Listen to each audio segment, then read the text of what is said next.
warmurtiyeedkii ugu horreeyay ee ka soo baxa dowladda federaalka Itoobiya tan iyo marka uu qarxay dagaalka xadka ka socday al-shabaab iyo u dhaxeeyay ciidamada ammaanka ee deegaanka warmurtiyeedka muhiimadiisa marka la soo koobo waxa uu laga dhex akhrisan karaa marka sharaxaadda laga bixinayo dagaalkii dhacay laga eego in tirada khasaaraha dhanka al-shabaab oo kale lagu sheegay warmurtiyeedkan waxaa la sheegay in labadii caag ee dagaalada ay ka dhaceen gobolada Shabeelle iyo Afdheer tiradii al-shabaab looga dilay oo kale ayuu faahfaahinayaa warmurtiyeedkani waxa uuna sheegayaa in dagaalkii dambe ee feerfeer ka dhacay xadka deegaanka Soomaalida uu la wadaago gobolka Hiiraan lagu dilay in ka badan 85 ka mid ah al-shabaab dhanka kale dagaalkii socday inkastuu ka socday gobolka Afdheer inkastuu weli si goos u socdo asna waxaa la sheegay in lagu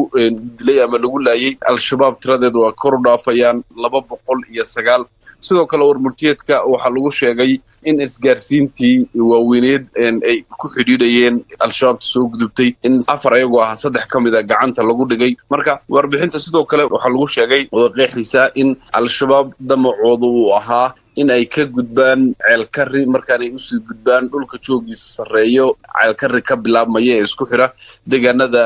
Soomaalida iyo Oromada si khalkhal amni u sameeyaan jabhadna ay halka uga noqdaan kuna biiraan kooxda shani oo Itoobiya oo aqoonsan tahay urur argagixisa kana dhaqdhaqaaqa deegaanka Oromiya Ismaaciilow marka laga soo tago in dawladdu ay ka hadashay qasaarihii iyo dagaalku qaabka u dhacay ma sheegtay tallaabooyin ay qaadayso maadaama maalmahan dagaallo ay socdeen oo weliba ay ka socdeen deegaano kala duwan oo ku yaala xadka dawlad deegaanku uu la wadaago Soomaaliya warmurtiyeedkani xasan kuma cadda lagumana qeexin wax tallaabo ah oo la qaadi doono iyo sida loo wajahi doono mustaqbalka amni darrada ka soo cusboonaatay xadka deegaanka uu la wadaago Soomaaliya marka wax faahfaahin ah oo ku jirta oo ku aadan tallaabooyinka la qaadi doono arrintaas ma jirto inkastoo madaxweynaha deegaanka Soomaalida mar uu ku sugnaa jiida hore ee aaga feerfeer oo hadallo uu ka jeediyay oo mar warbaahinta la hadlayay ay ahayd in la samayn doono aag ka caagan al-shabaab oo gudaha Soomaaliya oo kala ah sidoo hadalka u dhigay marka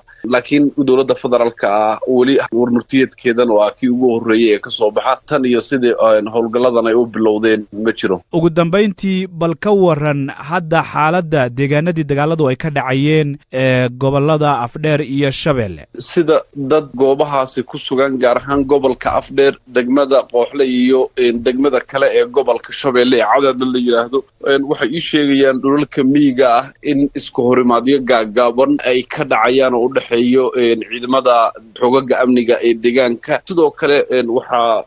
hay'adaha ammaanka qaarkood ay ii sheegeen inay jiraan ilaa iyo 9 qof oo kale oo dagaalyahanada al-shabaab ka mid ah oo la soo qabtay waxa weeye 24 saac ugu dambeeyay ama shalay oo kale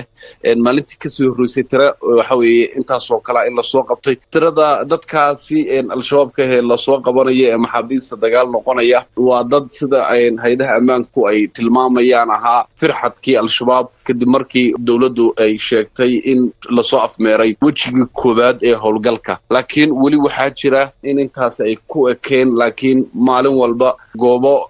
khadka uusan ama telefoon ka dhacaynin in laga soo sheegaya isku horimaad ama dadkii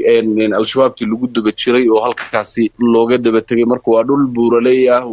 waa dhul waxa weeye miyi ah mararka qaarkood waxaad arkaysaa dadkan dagaalyahanada al-shabaab ee la soo qabanayo in mararka qaarkood ay soo qabanayaan shacabka deegaanka gaar ahaan gobolkan Afdheer iyo degmadan Cadaadle oo kale marka guud ahaan gobolka Afdheer xaaladiisu waa sida waxa aad u degan oo wax dhibaato aan laga soo sheegin xadka dhankan gobolka Shabeelle uu la wadaago gobolka Hiiraan iyo guud ahaan degmada Feerfeer fadlan waxaan idinka codsanayaa YouTube-keena Hogol News iyo sidoo kale page-keena Cabdiweli Nadaara YouTube-kana subscribe noo saartaan page-kana follow iyo sidoo kale like waad ku mahadsantihiin